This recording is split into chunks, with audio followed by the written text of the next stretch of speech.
Welcome back to Alley Chats. I'm your host, Rob Southgate. Alley Chats is like a virtual artist's alley featuring interviews with artists, filmmakers, podcasters, writers, and really any creative person you might find at a pop culture convention. My goal is to help draw attention to cool people and hopefully help them get some new fans. I want this podcast to raise up these amazing people and to inspire you, the listener, to chase your dreams as well. You can follow Alley Chats on Facebook under Alley Chats Podcast and join in the conversations. I'll add more social media in the future, but for now, that is the best place to interact with us. You can also email me directly if you would like to be a guest or have a guest suggestion. My email is rob@smgpods.com. Welcome back to Alley Chats. Today I have with me, well, for some of you, you might know him if you listen to my other shows. If you don't listen to my other shows, this is your first time meeting Phil Mucci. Phil, welcome to the show. Thanks for having me back, Rob. You're kind of a favorite. I absolutely love your books, and we get along great. So there's two pluses. So Phil is a comic creator. I'm not just going to say writer because you're building all sorts of things here. And I'm going to, usually I say, tell people about yourself. We're going to get to that. I just want to show these amazing books. Gringo Loco, flip it over, double feature, Orgy of the Blood Freaks. And then there's volume 2, flipping. You can tell that it is kind of the Dr. Seuss of the Gen X. And then we have an activity book too. So, yep. You know, you're kind of the new Walt Disney, the new Dr. Seuss. You're bringing in the children with Blood Freaks. So Phil, why don't you tell people who you are and what you do? I'm Phil Mucci. I'm a filmmaker and now comic booker, I guess. I created kind of an interesting way to say it. Okay. Yeah. And we started the character of Professor Dario Bava was our first graphic novel, and that character actually began in a music video that we shot for a band called Huntress.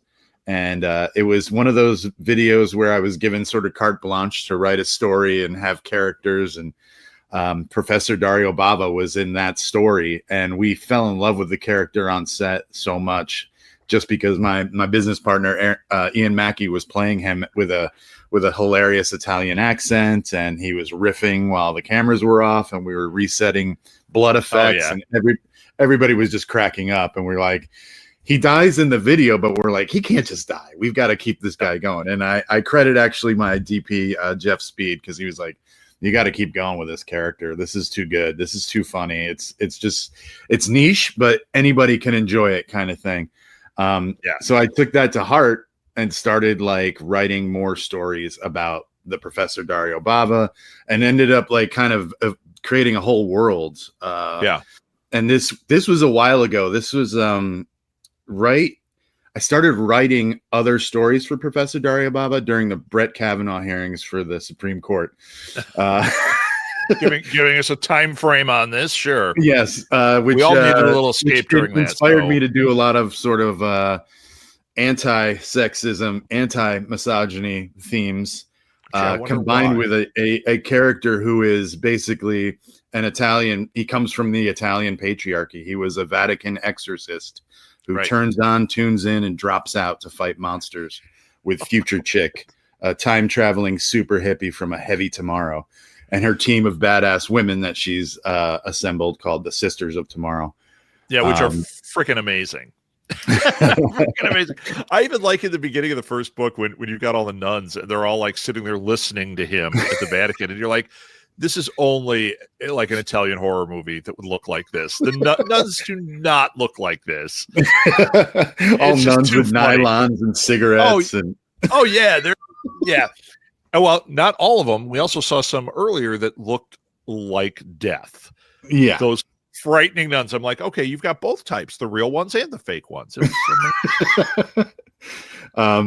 Yeah, and that's what it's been. It's been like the first book we did was actually an anthology of backstories, because it came from like a script Bible that I had done to promote like an animated version of this concept, and that book was called Murder Vibes from the Monster Dimension, and that came back from the printer February 2020, right as COVID was like shutting down all the cons, and there were no artist alleys to do anymore.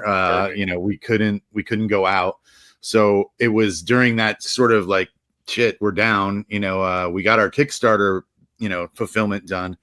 And then we were like, well, what do we do now? I mean, we're not going to be shooting any music videos either. Why don't we just, keep going with this idea? And that's where the activity book came from.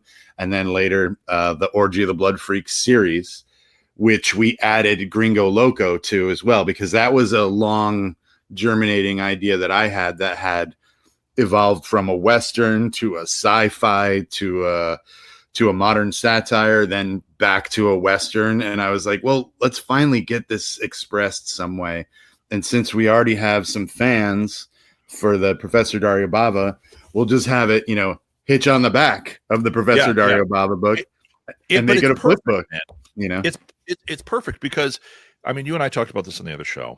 I am a big film guy, everything from hoity-toity to the trashiest trash. I love it, right? Guilty. And this is 42nd Street Fair right here, and having a double feature, like when I'm reading it, that part of the brain that gets excited at the double feature, whatever, it's totally triggered by your book. And I was looking at it just before you got on, and I'm like, I got to tell him how much that really, truly is working. Where I flipped it over, I'm like, oh yeah, next one. And I looked at the ads first. So between the things, it's got the ads. Then I flipped it over, and I'm like, oh, let's talk about our Gringo for a second. Gringo Loco. Now, I knew about Blood Freaks. You and I had talked about Blood Freaks. I was very familiar with this.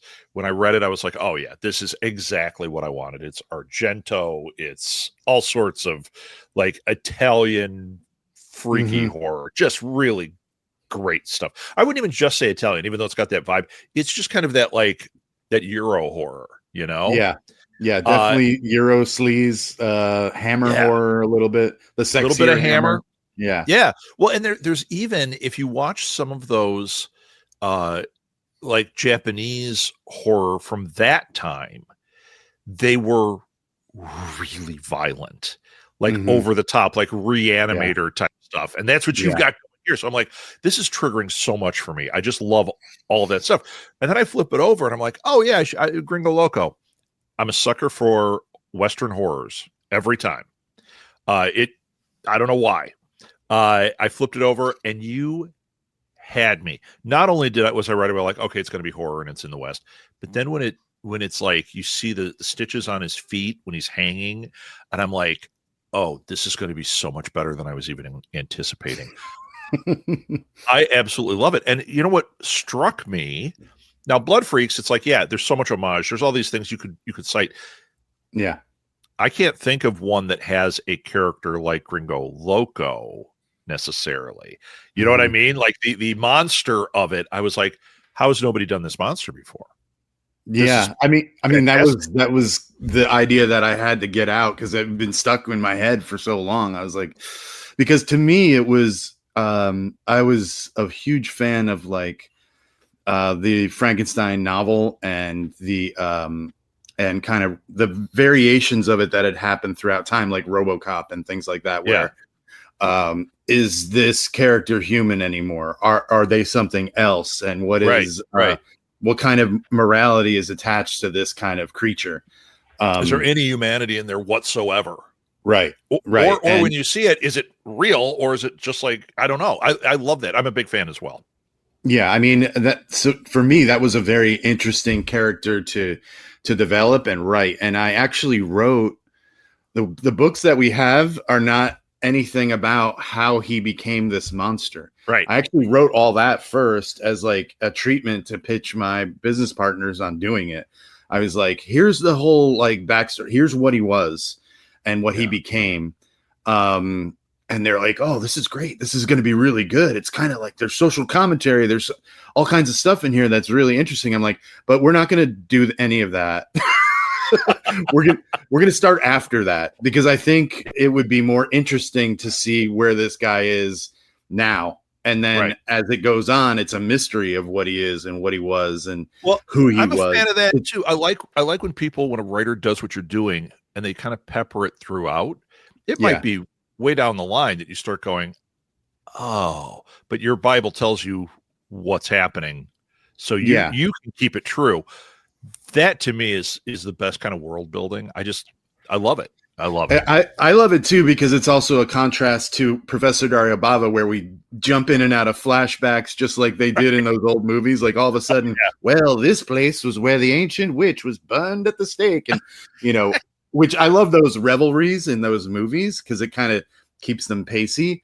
But I wanted to do it differently in Gringo Loco, so that there was a feeling like we're seeing two totally different stories that have their own sort of pace and their own sort of ideology behind like how we are gonna experience the story. So Gringo Loco is really it's almost 100% from his perspective in real time. Like we're not jumping around. What we learn about the past are the people who confront him and accuse him of things that he's done. And we find out that there was something really bad happened at this place called Black Creek. Many people died, and we don't know what happened, but it's the idea of him. He can't outrun his past. So we don't really have to even explain it, because he's going to keep confronting it through the course. It's going to keep coming up. Yeah. Yeah. It's going to keep coming back to haunt him. It reminds me when Walking Dead had first come out, when the comics, and you're reading the comics in Michonne, they did the same thing. They didn't give you anything.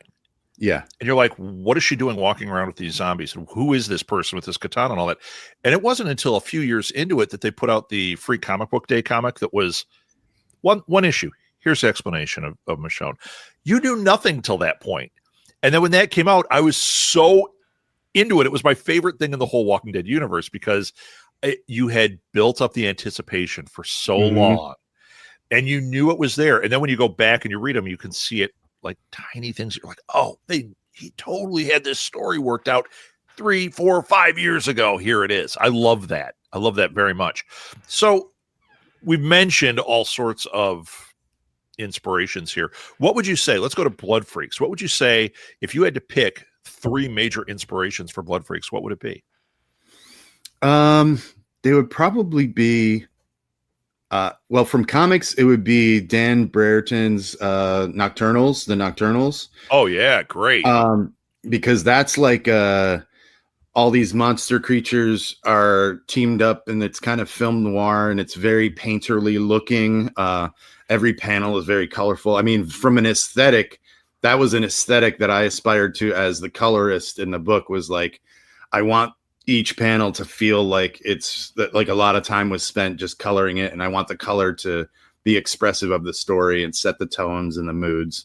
So that was definitely one, because that was one that I'd always loved. Him and all the Richard Corbin stuff that I kind of grew up with, another American illustrator who, he did a ton of really cool stuff. And when I was younger, I had his hardcover werewolf book, which was like an anthology of all the werewolf stuff he had done for like Heavy Metal and Eerie and all these other magazines. And some of them were totally full color and really spectacular and psychedelic. And I was like, so he was always an inspiration. But in terms of the story and the kind of the movies that basically inspired a lot of it, I would say it's got a little bit of Danger Diabolik in it. It's got a little, which is Mario Bava and was a famous Italian fumetti, and still is. I think Diabolik is still a fumetti there. I would say also Dracula AD 1972, the Hammer horror film. Oh my God, I love that movie. I can't believe you name-checked that one. Yeah, but nobody ever knows that movie. I stumbled on it one night. I'm like, I watch all this Hammer stuff. How have I not seen this? It was kind of planned. Yeah, yeah, and it's incredible. I think it's hilarious. I mean, oh my God, so much fun.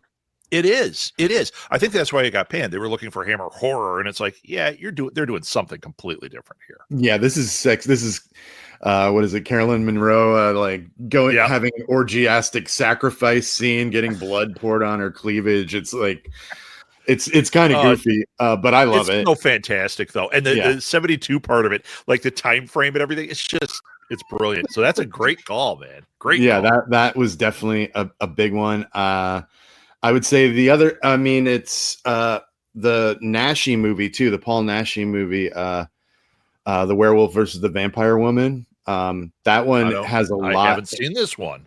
Yeah, that one has a lot of the same psychedelic vibes. Let's check the old text. There's literally lines in book 2 that I lifted out of the movie. There's a line where our Monsignor O'Malley points out that oh yes, witches were often buried at crossroads, to prevent them from returning from the dead to fulfill their curses. And I kind of put that line right in there.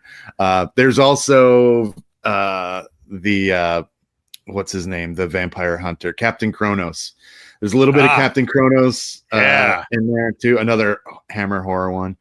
That's a great one. Isn't that the one that has the scene in the ballroom when all the people are dancing and it goes across and you see in the mirror that she's alone and you're like, what are we seeing? That to me was one of the most striking vampire images ever. And that's like a unique vampire like idea too. It's like it sucks your youth out of you kind of like and leaves you like this withered shell of a human. That I mean there's so many I could just keep going, but because they've all just stuck in the back of my head. And like I mean the vampire lovers too, the really sexy Hammer one, with that's a great one. I mean, yeah, that's a great one too. And that's basically Camilla. It's basically a retelling of Carmilla. And I named our main vampiress Kamala, which is like with it, not Kamala like Kamala Harris, but Camila instead of Carmilla. But I changed what her backstory is because I didn't want it to be like the preying on young debutantes. right. It's an homage. It's an homage. Yeah, I love that. I think that's fantastic. Now, your background also, you worked with. You did a lot with music videos and that. I see. Primarily a filmmaker. Is that what you came up as? Like, I am going to make films, or is it more storytelling? What is it? No, it was. I always wanted to do film, but I actually started kind of with writing on my own, and then I was basically a visual artist for my early career. I did a lot of photography and photo illustration. In the early days of the computer stuff. I did some movie posters. I did a ton of like music and fashion and some advertising stuff in New York City. And then as the technology kind of developed to allow you to do more digital filmmaking, I jumped in with both feet at that point and started I made a couple of short films that did really well. And then I got kind of representation in Los Angeles and kind of moved out here. And that was around the Great Recession. So I got out here all excited and everything kind of slowed down again. They're like, well, you can still do music videos. We're still making music videos. Yeah. And then I just kind of parlayed into that because I had done so much music and I had reputations with record labels already as being a professional and a good guy to work with. And like one of my first videos was a band I had shot their album publicity stuff for. And that was Hailstorm, who went on to win Grammys and stuff like that. But they were one of my very first music videos because they liked me as a photographer. And it was through working in the music videos that I got really hooked on the filmmaking a lot. And I started learning more and more, started doing my own animation and special effects and post-production with my partner, Ian, because we love the old school stuff. We like the miniatures. We like doing, cutouts and like keeping it all handmade. That's the aesthetic that I like is very old school and handmade. So we just kind of kept making videos like that they got incredibly popular. We did a rotoscoping technique to allow us to do really big stories just by shooting actors on green screen with great costumes and great kind of like the old Fleischer stuff was. Yeah, or Bakshi. Bakshi was the big inspiration. Bakshi did it. because we kept it like very kind of, rock and roll poster looking. We didn't try to make it look like, we weren't trying to fool anybody. Right. Put it that way. We were like, look, we made this, you can tell it's a little bit janky, and, stop motion animation. Ian got really good at that. So it was kind of, that gave us enough of a reputation and enough of a fan base that when we decided that we wanted to take a character a little bit further and try doing a graphic novel, we had enough support to launch a successful Kickstarter and fund that book entirely. So that was a eye-opening thing. And then I kept getting more and more interested in trying to stay as independent as you can, not asking for permission, just making something, and trying to get people to help you to make it. And that becomes very addictive. It's not as profitable, but it's very fun. And you feel, when you have a finished book in your hands and everything that went into it, it becomes very satisfying. Precious, and it's way more satisfying than having an unproduced screenplay in a drawer, which I have a couple of. So it's just it became like kind of that thing. And then actually going out to events once COVID subsided a little bit, and we could do events again, that opened it up. That made it another thing that was really, really, sort of satisfying creatively, where I was meeting people who had read one or two of the books and were clamoring for more and wanted to talk about it. And that just made it feel like, oh, okay, we're not wasting our time. We're not spinning our wheels. This is we're making something, we're building something, piece by piece. And each crowdfunding campaign was more and more successful. So that's really important when you don't really have distribution. We don't. We were looking at Diamond, but Diamond got very problematic, and they're blown up now. So do you just print on demand, or do you get, say, 500 copies printed? We print in inventory. Yeah, because that's the least expensive way. It took us years actually to find a way to work directly with a printer and cut out all the middlemen, because most indie publishing relies on these services that are basically middlemen. And I've even gotten recommendations from other comic book artists who are indie and publish their own stuff, that, oh no, this Canadian company, they print in house, and you do a little digging and they don't. They're printing in China. Right. Most people are printing in Asia, just because the costs even now are so much lower that you can actually do the volume you need to.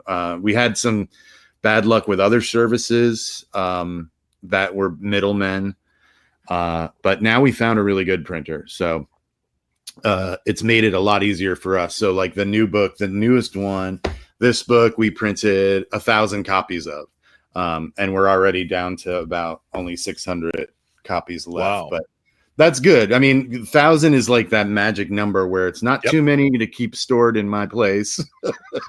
And you're still getting a good wholesale, like our price is decent, so we can make money on it, if we sell them all, and that's made a really big difference, because before we would do 500 books because we'd only have about 250 pre-sold, and we'd be like, well, let's hopefully it'll sell out fast, and we can, then we can say we're on the second printing. And that was this book, which the reprint of this was actually the first one we did with our new printer as a test run, because we had only printed like 500 of these and like 100 of the variant cover. So we hadn't printed that many, and they sold out. So this was the test run, and we were like, wow, this is great. And they were really easy to work with, very, upfront. They found things that they'd email me, hey, this looks a little too close to the edge. You might want to shift this art, this amount. Like, that's rare. That's really rare. So that was a process though. That took, like 3.5 years to find like the printer we were happy with.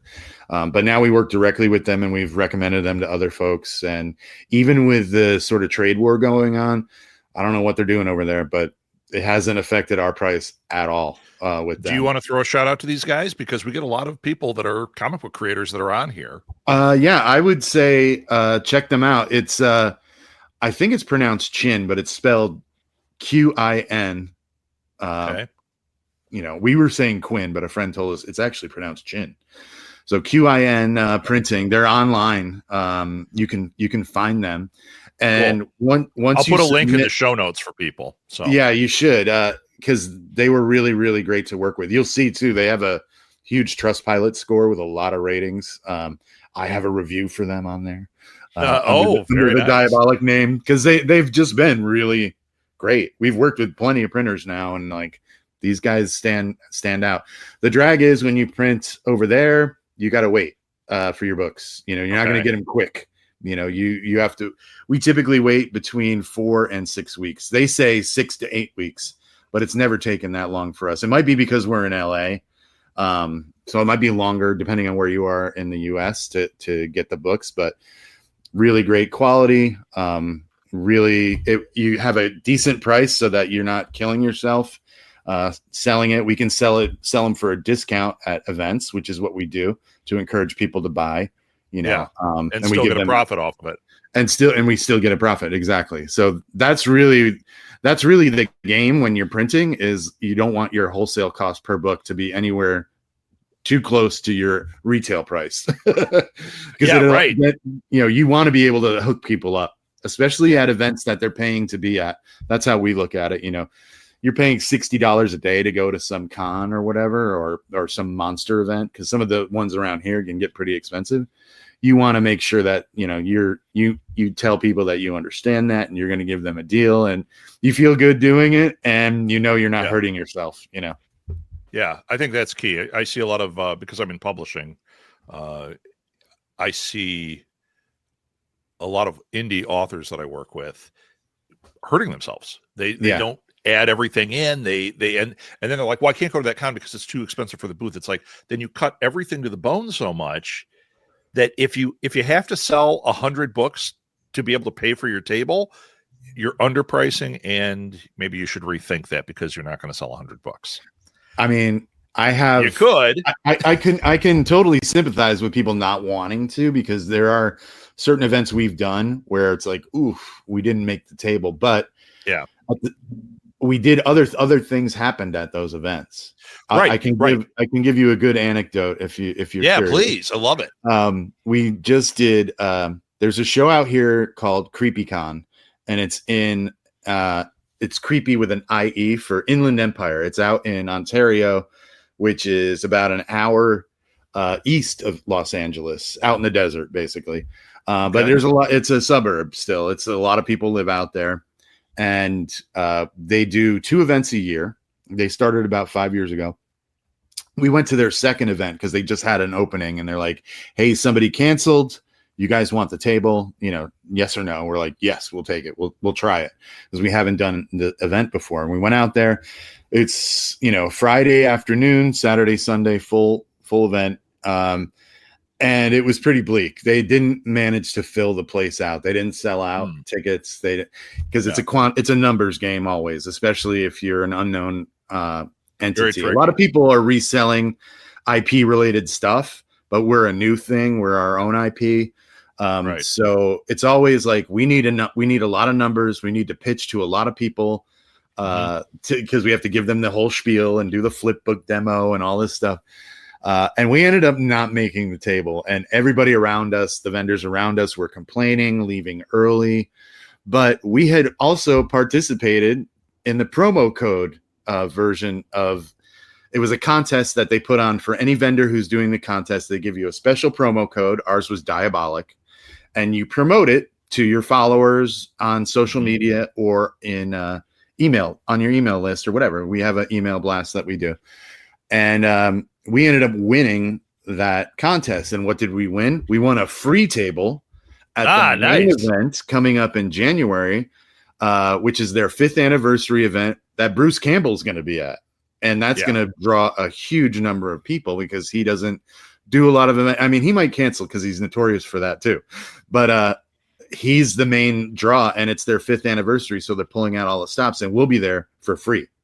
Fantastic. Which is a really cool thing. And so we'll make our money back, hopefully, and maybe a little bit more, but we're not paying for that table. And I encourage everyone, find out when your local events are like reaching out for Artist Alley, because most of them will offer free tables to local artists. And you gotta get on that list and make sure you get it. Get in for free, because we just did that. LA Comic-Con was never that good for us either. We didn't do it last year at all. This year, we submitted in time. We got a free Artist Alley table, and they expanded the entire event. We were in a whole different hall. Artist Alley was in a totally different hall. So some people had a hard time finding it, but in the same hall was all the celebrity photo ops and all the autographs. Yep. So that drove traffic into that hall, and we had our best sales at that event. And we got approached by a local production company who works on Hacks, the HBO series. Love that. And they were handing out flyers like, do you own your own IP? Is this all trademarked by you? You don't, and we're like, yes. They're like, well, would you like to be on the show Hacks? We're doing a Comic-Con thing, and we need like unlicensed. Oh my God. We need stuff. Are you going to be on that? Yeah, it looks like it. And we'll make as much doing that. We'll make more than we did at LA Comic-Con. Oh, just for sure. Renting our stuff for that show and being background actors at our booth.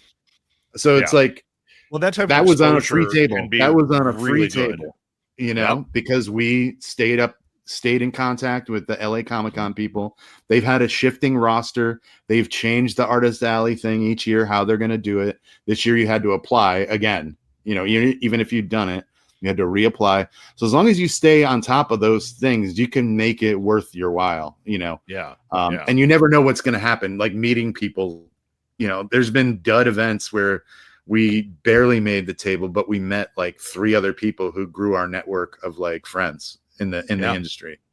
Can't beat that. That was a little bit long, but that's like a good, like, hey, it can happen. I love when you give pro tips. That's a big thing. I do a marketing podcast, and I get a lot of people from Artist Alley and that watch that. And that's the kind of thing that they totally need to hear. I'll probably talk about it, or I might invite you onto that show, because you're really making the round. You're going to be on every show. So, all right. Well, all right. Our time is up on this episode, because we got to leave more on the table for next time. Phil, thank you for being a guest. What's the best place for people to interact with you? I would say on Instagram. We're building up a pretty good following there, and we're posting on there every week. It's Diabolik with a K LLC on Instagram. And then if you're out of the LA area, we don't really have national distribution yet. We're working on some different avenues for that don't include Diamond.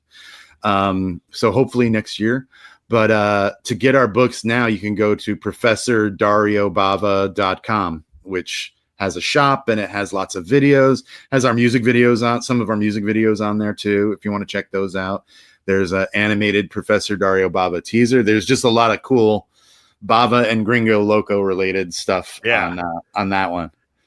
So those are two good spots to start with. Yeah. And I'll put all that in the show notes too. What about your films? Are there links to your films on your website? There are, but I also have a YouTube channel that's just my name, Phil Mucci. And there are playlists on there of like a lot of our best music videos, Metallica, Disturbed, Korn. There's a lot of heavy metal and spooky, weird stuff. Torch video, which is a great sci-fi robot stop motion animation thing that we did. Annihilation Affair, it's called. And there's also a short film playlist on there too. So Phil Mucci on YouTube. I'll make sure that's in the show notes as well. We have another project called Shortheads, where we talk about short films and indie films, and I'll make sure that I share across there as well. Phil, this was great. I'm so happy you were on. I am a huge fan. I want everybody to buy his books, go to his website, order these, so that we can keep this train going, because I want to see what happens with both these titles, and I'm dying to see what happens, because if you've got these two, there's got to be another double feature bubbling away inside of there that I'm just dying to get my hands on. So Phil, thank you so much for being on, and best of luck in these upcoming months. Thanks, Rob. You too in Chicago. Take care of yourself and everybody else. Yeah, no kidding. Look out for each other. We will. Thanks, Phil. All right, man. See ya. You can connect with me on social media or via email. All the links are found in the show notes. Oh, and it would really help me if you would rate and review this show on whatever platform you use to listen to this podcast.